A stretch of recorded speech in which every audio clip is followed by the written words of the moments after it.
Nuevamente Adolfo Alvarado Belloso, en el programa de extensión cultural de la Maestría en Derecho Procesal de la Universidad Nacional de Rosario, que hemos denominado Conversatorio Virtual sobre Temas Procesales, en esta ocasión con un invitado de lujo, con don Jorge Federico Lee, notable abogado, importante abogado de la ciudad de Panamá, con gran estudio situado en la zona bancaria de la ciudad y actualmente presidente del Instituto Panamericano de Derecho Procesal.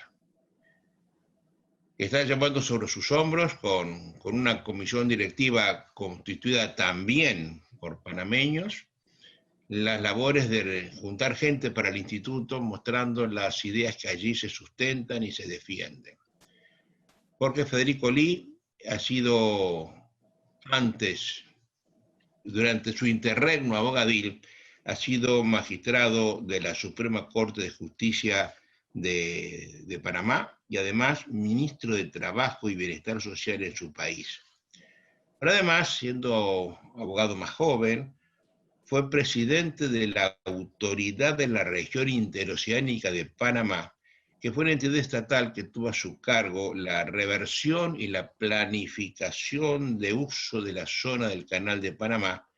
Fue un territorio ocupado por los Estados Unidos desde el año 1904 hasta el año 2000.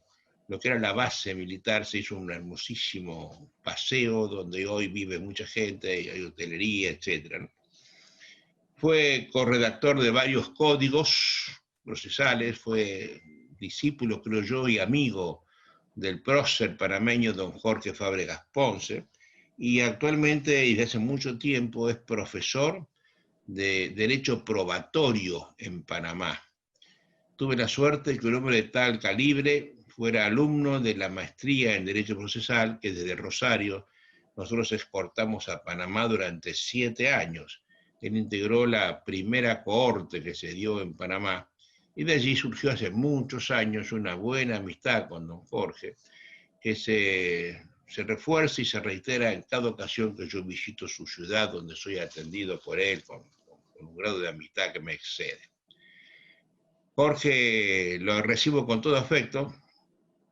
Le agradezco que haya aceptado esta invitación para charlar sobre temas procesales. Es usted muy bienvenido al seno de su universidad, es un exalumno de esta casa, ¿no? Y como Jorge es un buen profesor de derecho probatorio, cosa que ha demostrado en sin número de ocasiones conversando en público sobre temas procesales, que refieren a la prueba, yo quiero, por su experiencia en la materia, que hacer un poco de docencia con estas conversaciones y ver cómo salimos un poco de esta frase sana crítica que como método de valoración de la prueba judicial a los jueces los tiene tan atados de hace tantos años, ¿no? Esto de la sana crítica es el método con el cual los jueces tienen que evaluar los criterios probatorios. En rigor de verdad, si se pregunta a cada juez en qué consiste, nadie lo sabe. Nadie sabe de dónde viene, y cuando contestan estas cosas, los que creen que no saben, hablan de que es el saber personal del juez, su experiencia personal y los criterios de la lógica, etc., ¿no? Quienes así dicen, ignoran que el saber personal del juez está prohibido ser aplicado desde la ley de partidas. Por tanto, lo que dicen que es, parece que no lo es, ¿no? Y además, yo nunca he visto una sentencia, y he sido juez durante 27 años de mi vida, que hagan silogismos perfectos, para ver si son los criterios de la lógica formal, ¿no? Entonces le he pedido a Jorge, que en esta charla nos explique de dónde viene eso de la sana crítica, si nos sirve, cuál es su destino en este mundo americano que, siendo repúblicas, estamos importando legislaciones europeas, y la modernidad europea, que es decir que el derecho está suplido por la argumentación, cuando los filósofos han tomado importante lugar en el mundo de los procesalistas. Y quiero que me cuente si ese criterio de una duda más allá de lo razonable, que no nos pertenece al elenco europeo, que tiene que ver con la sana crítica, si es mejor, peor, etc. Y nos explica detenidamente en qué consiste cada uno de los métodos. Es un abogado que litiga en Estados Unidos, tiene una enorme experiencia arbitral. Así que lo pongo en su salsa, Jorge. Cuéntenos a partir de qué son las medidas de la sana crítica. Lo escuchamos con toda atención. Muchísimas gracias, don Adolfo. Es un enorme placer estar en esta conversación o conversatorio con usted virtualmente en estos tiempos tan excepcionales.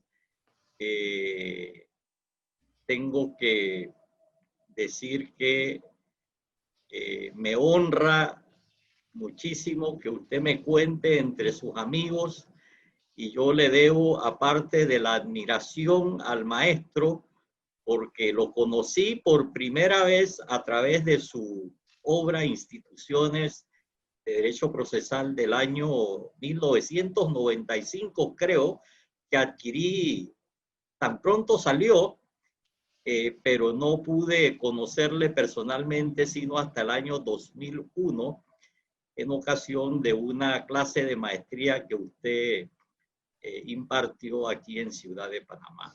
Le debo especialmente el gusto de que usted me haya invitado, creo que en el año 2008-2009, a ingresar como miembro de número al Instituto Panamericano de Derecho Procesal, siendo usted presidente, y realmente para mí, lo digo con muchísima humildad, no diría un peso, seguir sus huellas, pero hago lo mejor que puedo. Realmente el tema que usted ha planteado es un tema, yo diría que apasionante. Da gusto hablar sobre la relación entre la noción de sana crítica y la noción o figura o idea de más allá de una duda razonable o más allá de toda duda razonable. Como usted bien señaló, son nociones de distinto origen. La sana crítica es un concepto arraigado en Latinoamérica y España, tiene un origen español. Es totalmente desconocido este concepto en la tradición jurídica anglosajona, y al revés, la construcción más allá de toda duda razonable tiene un origen inglés, aunque se usa cotidianamente en la práctica procesal penal a nivel mundial. En realidad, ambas fórmulas se utilizan cotidianamente en nuestros países, pero yo me extrañaría si hubiese algún abogado, juez o profesor de derecho procesal que pudiese dar una definición medianamente aceptable de una u otra figura. Creo que es muy difícil. No he encontrado ninguna obra en que se den definiciones o conceptos claros de ambas figuras, y tal vez el único que lo ha ensayado con relativo éxito fue Eduardo Couture, cuando dijo que la sana crítica consiste en las reglas de la lógica y las máximas de la experiencia. Creo que esa construcción que hizo Eduardo Couture hace ya 70 años, más de 70 años, ya ha evolucionado y se le puede incorporar ahora los conocimientos debidamente comprobados de la ciencia y la tecnología. Pero bueno, como decía, ambos son conceptos cotidianamente utilizados en nuestros tribunales. Los códigos procesales civiles y penales, códigos de trabajo, los códigos administrativos de nuestros países incorporan ya la construcción o la fórmula sana crítica, y los jueces o quienes deciden las causas las citan frecuentemente. Es una cita de rigor en todas las sentencias o decisiones de fondo o de mérito, y creo que ninguno de los que lo hace sabe exactamente qué significa sana crítica. ¿Usted recuerda, Jorge, cuándo apareció ese sintagma en el plexo normativo? Sí. La noción o concepto de sana crítica, según informa Couture en su obra Fundamentos de Derecho Procesal, se origina en el reglamento de lo contencioso del Consejo Real o Consejo de Estado español, allá por los años 1840, a propósito de la prueba testifical. Y se decía en ese reglamento que la prueba de testigo se apreciará según las reglas de la sana crítica. Y esa formulación pasa a la Ley de Enjuiciamiento Civil Española de 1855. Pero yo diría que es con los trabajos de Eduardo Couture cuando la fórmula se populariza, y ya la mayoría de los códigos procesales latinoamericanos incorpora la noción de sana crítica como un método para valorar la prueba en contraposición a la libre convicción y a la tarifa legal o prueba tasada. Así que es una institución decimonónica, no es nueva, pero increíblemente la lucha por implantar el método de valoración de sana crítica para reemplazar la tarifa legal no fue fácil. En mi país, en Panamá, eso se logró apenas en 1986. Es decir, hasta 1986, en materia procesal civil, la prueba se valoraba en forma tasada, aplicando el método de la tarifa legal. Jorge, ¿nunca pensó usted qué relación podría haber la frase sana crítica en un mundo jurídico dominado por lo religioso y el dogma? Mire, la construcción sana crítica es popular. Eso lo tenemos que reconocer. Los jueces la citan siempre como fundamento de su sentencia. No hay sentencia en que el juez no sostenga en la parte considerativa o motiva que la decisión se imparte o se llega a ella luego de haber valorado el material probatorio según las reglas de la sana crítica. Yo lo que pienso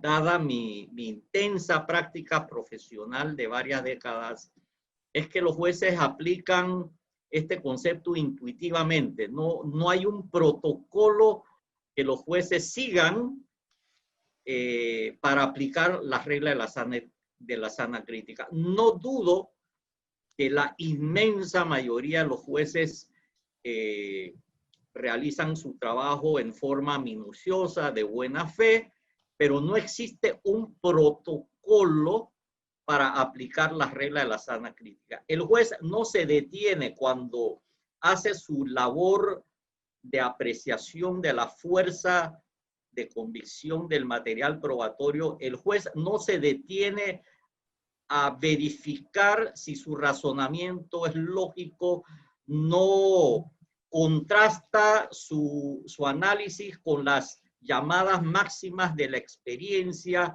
con las reglas del sentido común. No lo hace. Esa operación mental que realiza el juez al examinar la prueba es intuitiva y bueno, afortunadamente en la mayoría de los casos lo hacen bien, otras veces salen unos resultados francamente escandalosos, pero Engendros. lo que no hay es una aplicación sistemática o metódica de las reglas de la sana crítica. Bien. Todo se hace de manera intuitiva, de buena fe. Bueno, sigamos con el otro sintagma. Pasemos a la duda razonable.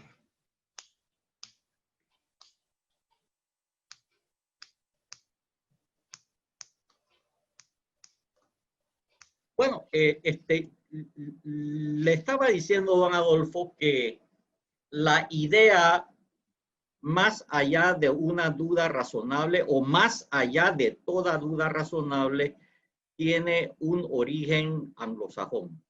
Y ya se ha aceptado, tiene una aceptación generalizada en nuestros países.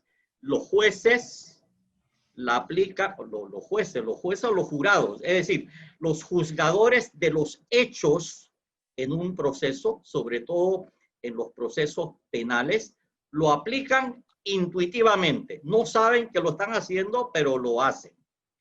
Y lo hacen sin conocer el estándar, sin conocer qué es un estándar y sin conocer cuál es el origen y el impacto de ese estándar. Y creo, don Adolfo, que lo que hay que decir en esta conversación que estamos teniendo es que el juez, el buen juez y el buen abogado litigante, sobre todo cuando ejerce en la jurisdicción penal, en que el valor en juego es la libertad de la persona, y en algunas jurisdicciones que no son las nuestras, la vida. En algunos estados de la Unión Americana hay pena de muerte todavía. Entonces, el valor que está en juego en el proceso puede ser la vida. Es importante entonces que se conozca esta construcción. Y realmente no hay obra ni en Latinoamérica, España, ni siquiera en los propios Estados Unidos, obras generales de derecho procesal o derecho procesal penal que profundicen sobre esta construcción o fórmula más allá de una duda razonable o más allá de toda duda razonable.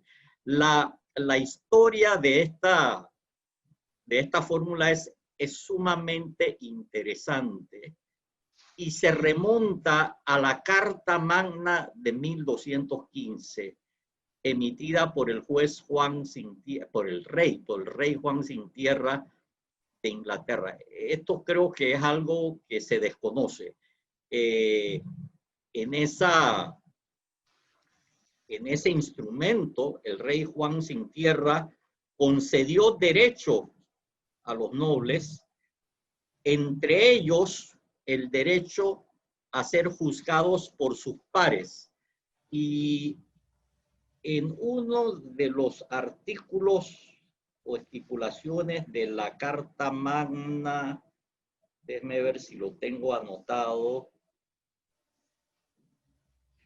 es el artículo 39, dice más o menos: ningún hombre libre será privado de su libertad o desposeído o exiliado o de ninguna otra manera destruido, ni tampoco lo perseguiremos o lo haremos perseguir, salvo mediante sentencia lícita, per judicium parium, según el derecho común, según la ley de la tierra.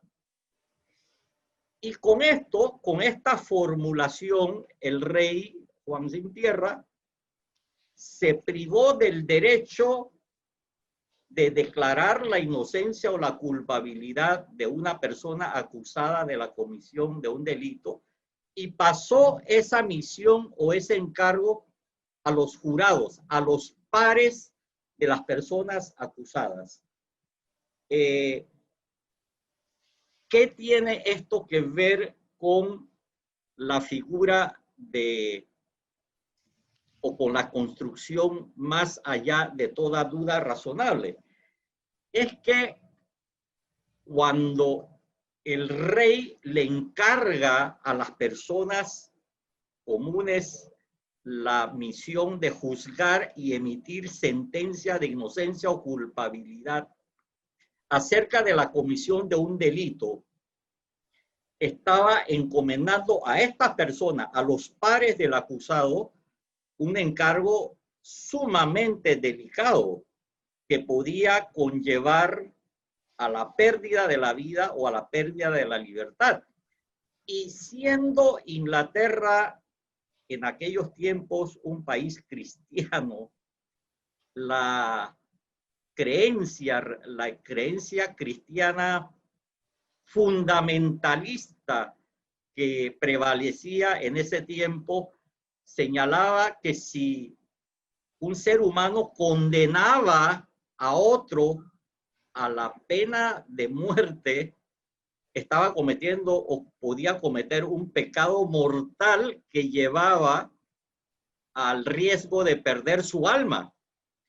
Entonces, la construcción de la fórmula más allá no se debe condenar salvo cuando los hechos estén establecidos más allá de una o de toda duda razonable, era para que los miembros del jurado tuviesen la tranquilidad de que al emitir una sentencia condenatoria lo estaban haciendo correctamente y no estaban cometiendo un pecado mortal que los llevara a ellos mismos a la pérdida de sus almas. De modo que la fórmula, más allá de toda duda razonable, no tuvo originalmente un propósito procesal, no se creó para proteger al acusado o sindicado de la comisión de un delito, sino que tuvo un origen teológico y estaba destinado a proteger las almas de los miembros del jurado. Esto es algo, creo que es sumamente interesante. Oiga, Jorge, es muy interesante, lo interrumpo, es muy interesante. Y me gusta la recordación que usted ha hecho de la Carta Magna, porque nosotros decimos en la maestría que el derecho procesal nace precisamente ese día, y nace como el proceso como un límite al poder que se lo autopone el Juan sin tierra. Ya dejaré de juzgarlos y de aquí en más lo harán 25 pares. Fue originariamente, no pueblo, pares. Era importante la palabra pares, ¿no? Varones con varones.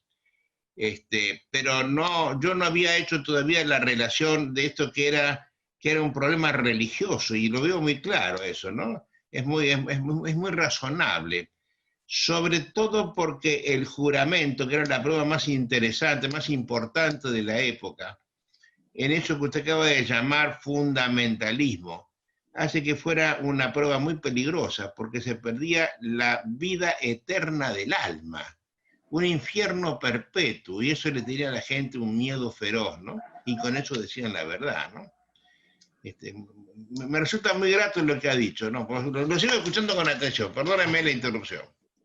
No, al contrario. Entonces, esta construcción religiosa se transforma en una construcción jurídica, más propiamente procesal, en Inglaterra ya en 1780 aproximadamente, porque en algún momento Inglaterra se da cuenta de que los jurados, que son personas comunes, no son profesionales del derecho, tenían alguna renuencia a condenar o actuaban muy conservadoramente al momento de emitir sentencia sobre responsabilidad penal. Y se precisa la fórmula, ¿no? Se llega a la construcción de la fórmula en su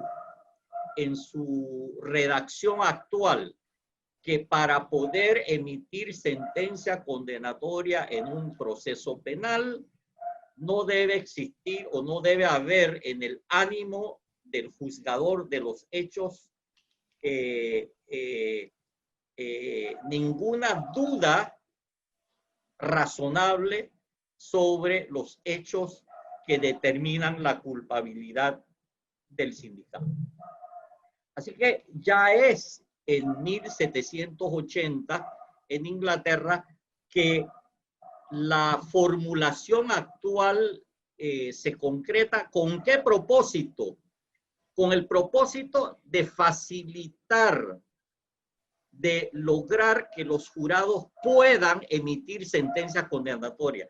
Así que, curiosamente, esta formulación no era para proteger la presunción de inocencia en 1780. Ya superada la fase teológica, la construcción jurídico-procesal inicial era para poder emitir sentencia de fondo. Era para que los procesos no quedasen indecisos. Así que la formulación tenía por objeto darle una guía a los jurados para que pudiesen sobre cuándo podían condenar. Porque le interrumpo. Algo bueno. Usted acaba de decir que se juridizó una fórmula religiosa. Yo le apunto, le añado que pasó igual con la confesión. El sacramento de la confesión se convirtió en un medio de prueba. Y tan importante que pasó a ser la probatio probatísima, ¿no? Es decir, era una constante de la historia de Europa, mezclar la religión con el derecho. Y algo más que me parece importante, cuando hablamos de la duda razonable, yo me pregunto, ¿qué es lo razonable? ¿Qué es una duda razonable? ¿Cuán razonable hay que ser para ser razonable? Pregunto yo. Bueno, interesantemente, no hay respuesta. Ese planteamiento que usted hace, nadie, ningún tribunal, ninguna ley en los Estados Unidos de América, ni en el mundo, se ha atrevido a dar una respuesta. No hay una definición sobre qué es una duda razonable. De hecho, los jueces en los juicios en los Estados Unidos se niegan cuando le dan la instrucción a los miembros del jurado de que para condenar se requiere no tener duda razonable, se abstienen de explicar en qué consiste la duda razonable. Así que no hay una definición de qué es una duda razonable, y en un acto de confianza en la sabiduría común, lo que los anglosajones llaman common wisdom,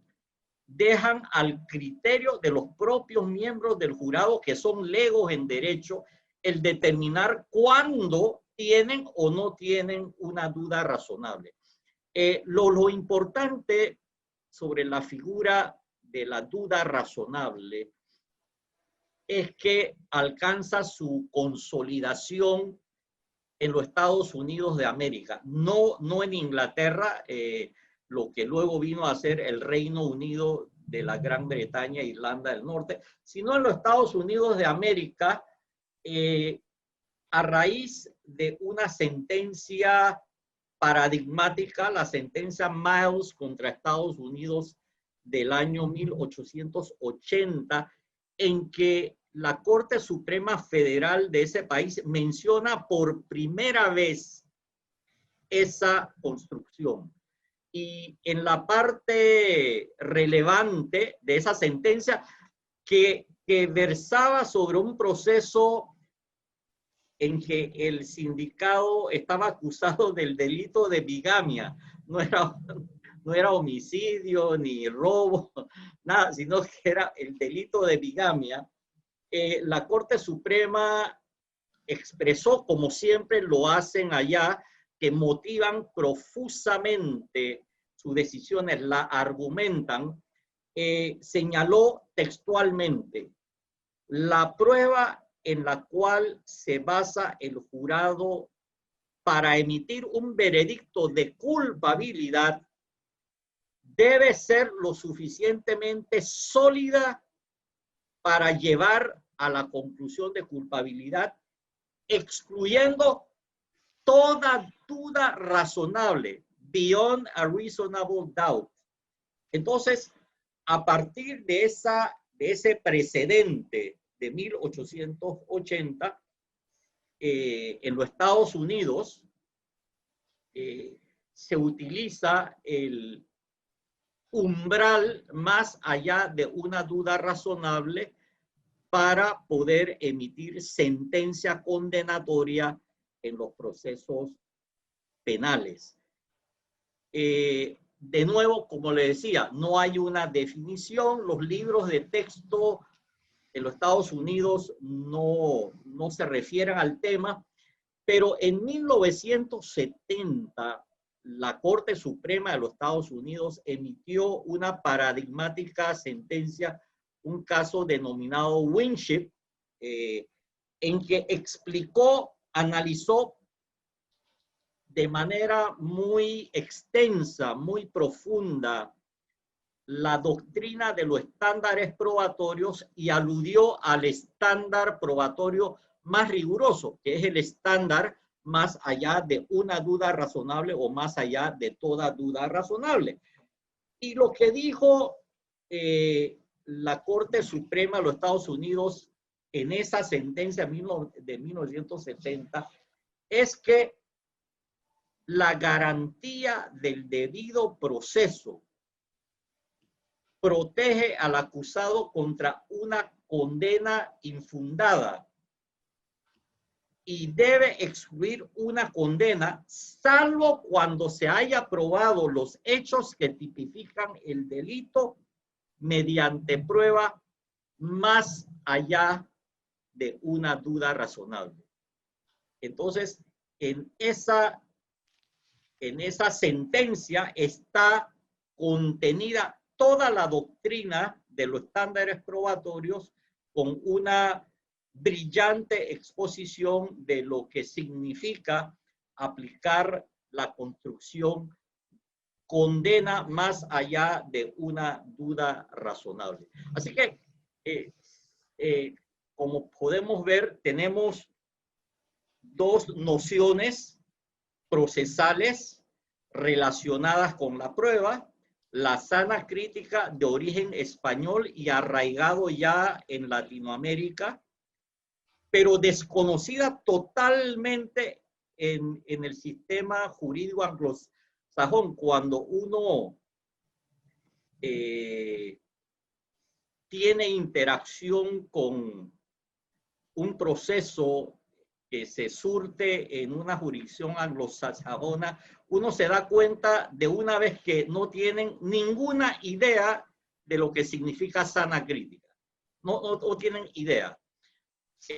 Al revés, la noción de los estándares probatorios, de los cuales la construcción más allá de toda duda razonable es uno de los estándares, es el estándar más alto o más riguroso,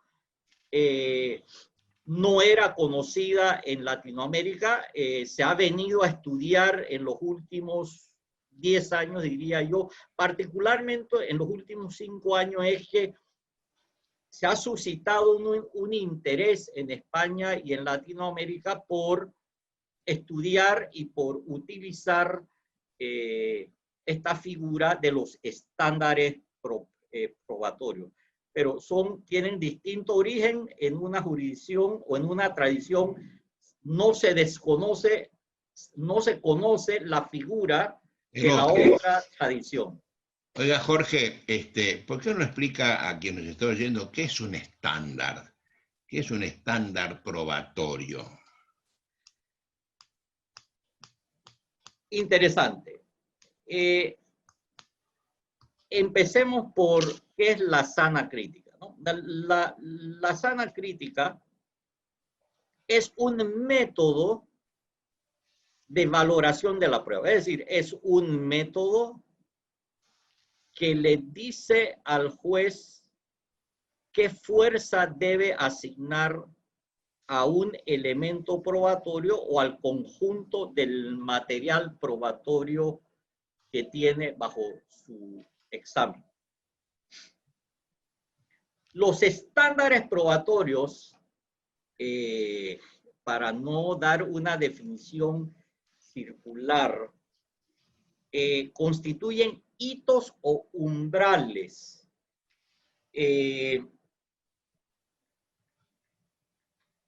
que se deben alcanzar para que el juzgador de los hechos, y fíjese bien que no hablo de juez, sino juzgador de los hechos, porque en los sistemas jurídicos de derecho europeo continental, el juez juzga los hechos y el derecho. En los sistemas anglosajones, el juzgador de los hechos es el jurado. En los Estados Unidos, las causas penales se deciden por jurado y las causas civiles también, porque lo dice la Constitución de ese país. Las causas civiles de cierta cuantía. De modo que en los países anglosajones, el juzgador de los hechos es el jurado, en tanto que el juez togado es el que aplica la consecuencia jurídica, es el que fija la pena o fija la consecuencia jurídica, la condena. Pues bien, un estándar probatorio es el hito o umbral a partir del cual el juzgador de los hechos, ya sea jurado de conciencia o ya sea un juez togado en nuestras jurisdicciones, puede considerar que tiene certeza sobre un hecho. Y los estándares probatorios creados por la jurisprudencia norteamericana son tres. El estándar riguroso, más allá de una duda razonable, es decir, más allá de toda duda razonable. Es un estándar muy alto, porque para poder emitir sentencia a favor del acusador o demandante y en contra del acusado o sindicado o demandado, el juzgador de los hechos no debe abrigar ninguna duda razonable sobre la responsabilidad civil o penal o de otra clase de la parte demandada o acusada. Hay otro, y por eso mismo, este estándar altísimo, riguroso, se aplica en los países anglosajones a las causas penales, en los procesos penales, y en nuestros países se hace de manera intuitiva en los procesos penales. Quizás los juzgadores de hecho en Latinoamérica, en España, o los jueces togados que tienen competencia para conocer y decidir causas penales, no lo saben, pero cuando determinan, cuando tienen certeza, cuando se consideran suficientemente convencidos sobre la veracidad de los hechos afirmados, lo están haciendo con un estándar alto, o vendría siendo el estándar más allá de una duda razonable. Sin saberlo, pero lo están haciendo. En contraste, hay un estándar más liberal, no es que sea un estándar bajo, es un estándar más flexible, más liberal, que es el estándar prueba preponderante. Y el estándar liberal prueba preponderante significa que el juzgador de los hechos puede tener por cierto un hecho cuando las pruebas demuestran que los hechos afirmados por una parte son más probables que los hechos afirmados por la otra parte.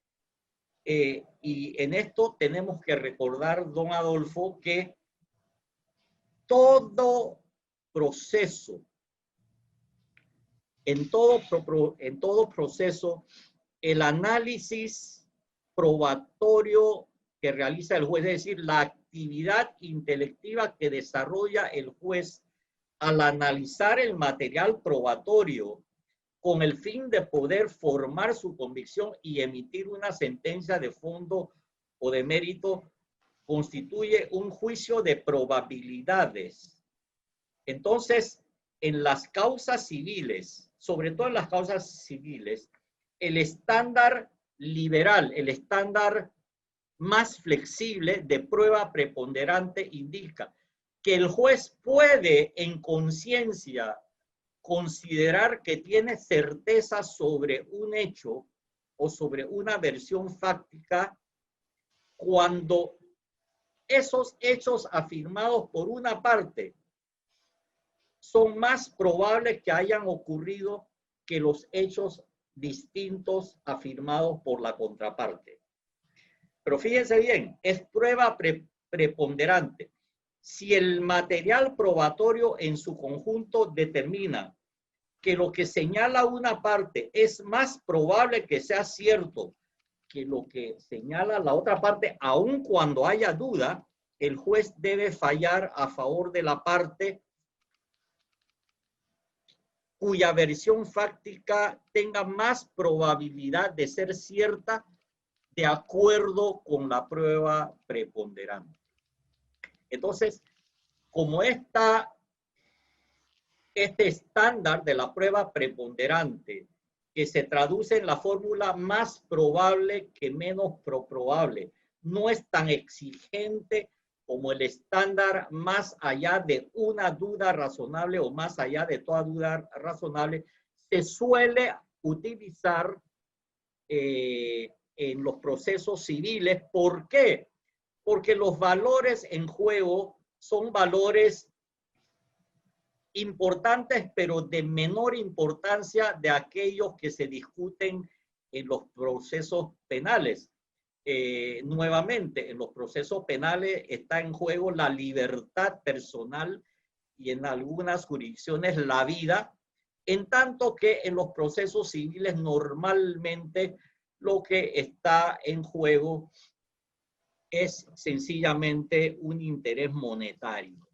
Así que se suele aplicar este estándar mucho menos riguroso. No es que no sea riguroso, es riguroso, pero cuando se dice más probable que menos probable, lo que quiere decir, como lo dijo de una manera muy llana algún juez norteamericano, dice, si una versión fáctica tiene una probabilidad del 51% y otra del 49% en una causa civil, el juez debe fallar a favor de la parte cuya versión tiene más probabilidad de haber ocurrido.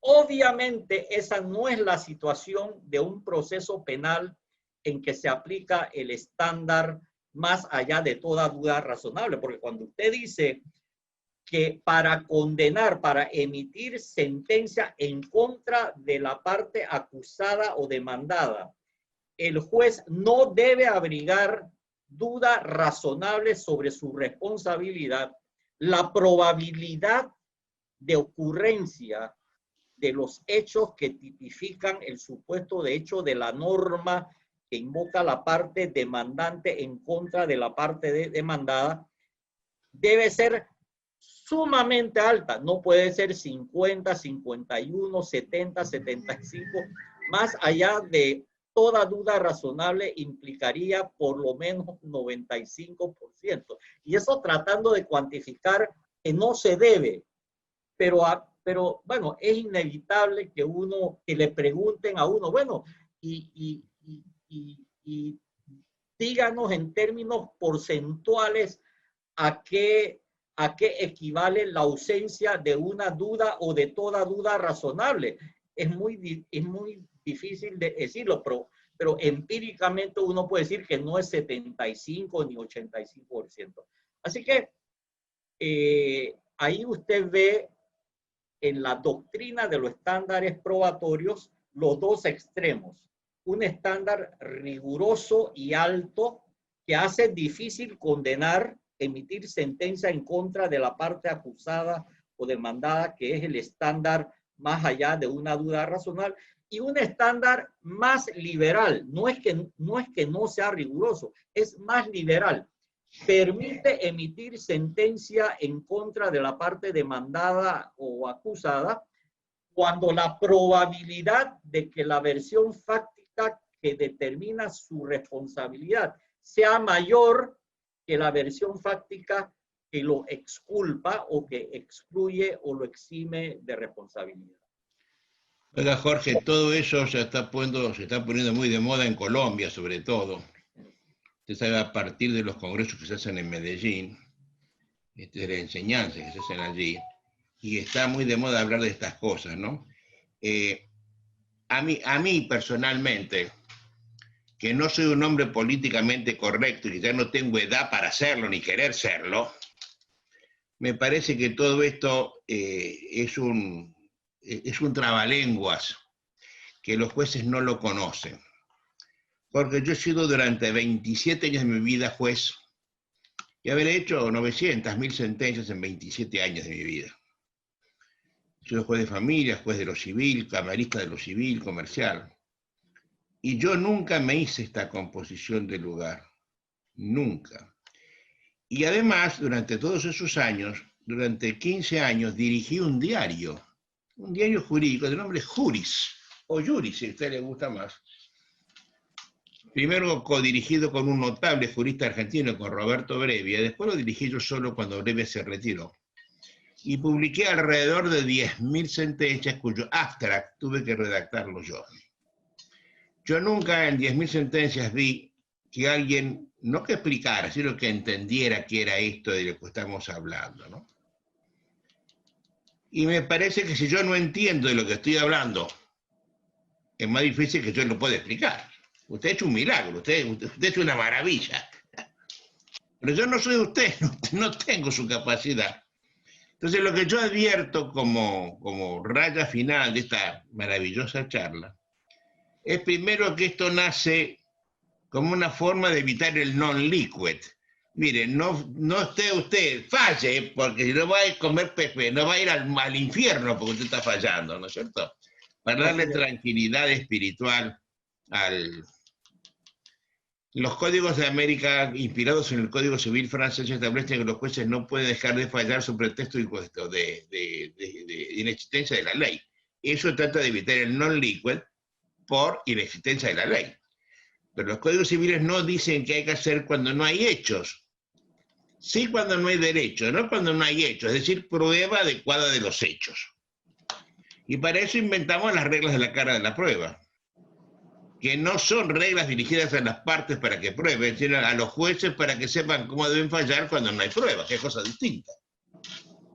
Entonces, si yo me pongo a ver, estoy con todo detenimiento, advierto que nadie dice qué es la duda razonable y nadie dice qué es la sana crítica. Y mientras usted hablaba, acá en el teléfono que me está acompañando, he buscado la palabra estándar en el diccionario. Y el concepto se utiliza para nombrar aquello que puede tomarse como referencia, patrón o modelo. Es decir, tengo para mí que tomamos modelos que no comprendemos. Como yo no lo comprendí nunca, yo admito mi ignorancia sobre el tema, por eso elegí este tema de conversación con usted, que gracias a Dios me he ilustrado sobre ello. ni creo que los jueces lo entiendan, porque fíjese usted, no hay ninguna universidad en América Latina, usted es un viejo profesor universitario que enseña estas cosas. No hay ninguna materia probatoria, ni ningún procesalista que lo explique en una... Estamos coligiendo a partir de lo que dijo Couture. Cuando con Omar Benaventos hicimos el proyecto de Código Procesal Acusatorio para América Latina, que usted lo tiene en su poder porque lo editó el Instituto Panamericano, del cual usted es presidente, evitamos las dos frases. Y yo tengo para mí, y me gustaría que lo pensara, pero tenemos un segundo conversatorio con esto, que los jueces fallan por convicción, no por certeza. Se convencen. ¿Y por qué se convencen? Y por un testigo, por un documento, por una mirada. Entonces se convence por cualquier elemento. Y él explica por qué se convenció. Es decir, lo que estamos haciendo en la realidad de la vida es manejarnos con la prueba indiciaria, que es la menos importante de la prueba en todos los códigos, tanto así que ni siquiera le llaman así, le llaman prueba presuncional, que no es prueba, ¿no es cierto? Me parece de la mayor importancia esta conversación, Jorge, porque primero en la Argentina, al menos todo este vocabulario no se conoce. Ustedes en Panamá están muy cerca de Estados Unidos, los han soportado, los han sufrido muchos años. Y usted particularmente, que litiga mucho en Estados Unidos, usted es un hombre doctor en el tema, pero el resto de América Latina somos todos indios, nos conocemos de todo eso. Así que nos viene muy bien y me deja a mí como regalo final la necesidad de que pensemos todo ello, ¿no? Usted sabe que el lema de mi maestría es pensemos el derecho. Y si alguna vez lo pensamos, repensemos el derecho, ¿no? Es decir, pensemos si lo que estamos haciendo, con la sana crítica y con lo otro, realmente nos sirve. Yo tengo mis dudas. Yo tengo mis dudas porque, insisto, en tantos años nunca he visto a alguien que diga esto es así. Es una palabra en el argot argentino que se llama sanata, es hablar sin decir nada. Y pareciera que cuando yo quiero explicar a mis alumnos qué es la sana crítica, estoy sanateando, estoy diciendo cosas que... Me gustaría que como punto final de esta conversación, quien nos está escuchando piense todo esto, ¿no? Porque no nos va bien con todo esto, Jorge. Tenemos una justicia amorosa. Los jueces hacen lo que pueden con lo que pueden. Y desde el Río Grande para abajo, usted sabe que no tenemos justicia pronta, ni adecuada, ni útil. No sé usted, lo que le pido que piense a partir de ahora, no que comparta mi desilusión sobre el tema, pero pensemos si esto realmente habrá que seguir manteniéndolo. Sobre todo ahora, cuando yo ya a mi vejez me pregunto qué es ser razonable. El Código Civil argentino nuevo, que hemos sabido conseguir a pesar de la Constitución, dice que los jueces deben actuar en ciertos casos razonablemente. Y yo entre eso me he preguntado, ¿qué es ser razonable? Y la pregunta que hice hace un rato, ¿cuán razonable, Jorge, hay que ser para ser razonable en los términos de la ley? Yo no lo sé definir. Me piden algo que yo no sé qué es. Y además lo razonable para mí puede no serlo para usted, o para el juez de la causa, o de inferior al superior, o viceversa, ¿no? Me gustaría, Jorge, que hiciéramos una segunda charla, con lo cual vamos a terminar esta, pero que pensemos cómo llevamos todo esto al terreno de la pura prueba indiciaria, entendiendo que la confesión es un indicio, el testimonio es un indicio, el documento es un indicio. Usted recuerde que en el Código de Davis todos los elementos probatorios tienen el mismo valor. Elige lo que quiere, no hay una prueba superior a la otra. Dejó la confesión de ser hace años la probatio probatísima. Y qué bueno que esto sea así, ¿no? Y cuando el juez se le pide que evalúe todo y haga lo que quiera, no tiene patrones, Jorge, si no los extendió nunca. Usted es un árbitro conocido en Panamá. ¿Cuándo usted explica fallando, laudando, que usted explica la sana crítica? ¿Cuándo lo hizo? Porque estoy encantado con esta charla, voy a estar un rato con usted. Voy a volver a llamarlo, usted es un tipo muy interesante, Jorge. Además, usted habla muy buen inglés y sé que domina todo esto y charlando con usted en infinitas cenas, maneja la jurisprudencia estadounidense como yo no manejo la argentina, bueno, la panameña. Lo dejo despedirse, Jorge. Lo dejo que se despida. Bueno, muchísimas gracias, don Adolfo. Ha sido un enorme gusto compartir con usted esta tarde. Yo quizá concluiría diciendo lo siguiente, que la labor tribunalicia, lo que hacen los abogados que representan a las partes y la actividad que desarrolla el juez al cumplir su misión de emitir una sentencia de fondo o de mérito, es lo que da entidad al derecho procesal. Y que esto no es una labor que se puede o que se deba realizar empíricamente. Lo que los procesalistas deben hacer, porque para ejercer en un tribunal como parte, como apoderado de parte o como juez, uno tiene que ser procesalista. No basta tener un título universitario o un grado en derecho. Los procesalistas no pueden ejercer el derecho procesal de manera empírica. Lo que hagan tienen que hacerlo con pleno conocimiento de causa. Si se aplica una figura o una institución, los procesalistas tienen que saber cuál es el alcance de esa institución.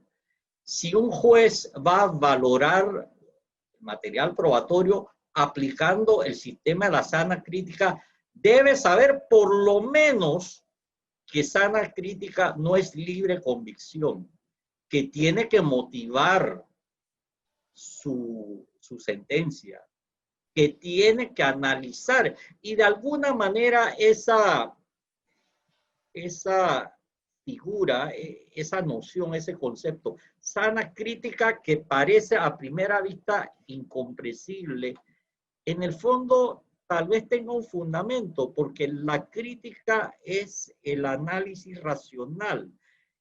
Cuando se dice que la prueba debe valorarse conforme a la regla de la sana crítica, quisiera entender que lo que la fórmula de 1840 pretendía decirle al juzgador es que debe hacerlo analizando racionalmente el material probatorio. Esa es la crítica, ¿no? Es la crítica racional. Así que igual sucede con la construcción de los estándares probatorios.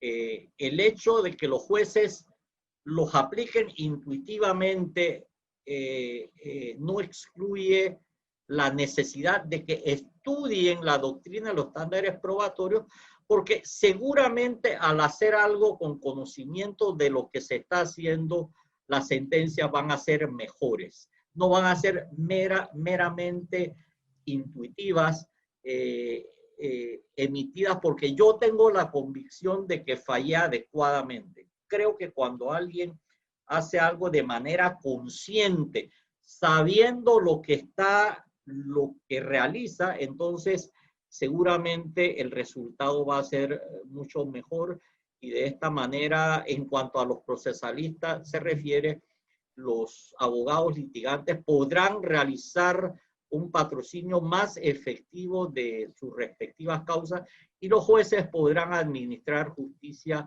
de mejor manera. Así que, don Adolfo, muchísimas gracias por el placer de conversar con usted esta tarde. Gracias, Jorge. Un fuerte abrazo y hasta siempre, ¿eh? Como siempre, hasta siempre. Nos vemos pronto, Jorge. Muchas gracias. Hasta luego.